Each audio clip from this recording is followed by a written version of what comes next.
What's up, guys? Today we're talking chain squats. All right, more and more recently, with some of our more advanced athletes or athletes with longer training ages, we've been implementing chain work, band work, things like that. So I just want to talk a little bit about what we get out of it and some uses for it. Right off the bat, obviously super popular in powerlifting, right? You're trying to increase your max lift. Chains is an awesome way to overload the top half of the movement. But today we're talking about athletic performance. So what are we looking at? Well, when we dangle these chains, we like to set them in a way when we're at the bottom position, all the chain is on the floor. When the chain's piled up on the floor, it's not on the bar, right? Which means it's deloaded in that bottom position. Then as we come up, that chain comes off the ground, adding itself to the bar, and now we're overloaded at the top.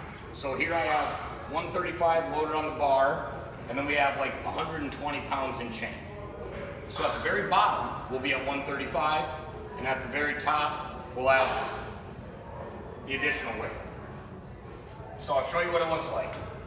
We're here, come out, sit, deloaded, overloaded. Now a big piece of what we're looking for is that explosion out of the bottom.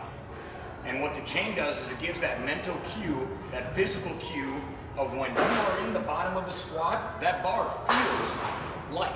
It's the lightest it's going to be through that whole range of motion. So when you feel that chain unload and that bar gets light, it's cueing you to get as much speed out of the bottom as you can to accommodate for that weight that's going to add up as you get higher and higher in your squat, right? So traditionally, the closer you get to lockout, the easier the squat becomes, right? Anyone can squat 500 pounds right here. But this way, you get to the bottom, that weight deloads, I have to explode out of the hole, accelerate into that bar, and then when I get to what historically would be the easy part, I've actually added 130 more pounds, and now I have to drive through that lockout using the momentum that I derived from the bottom of the squat.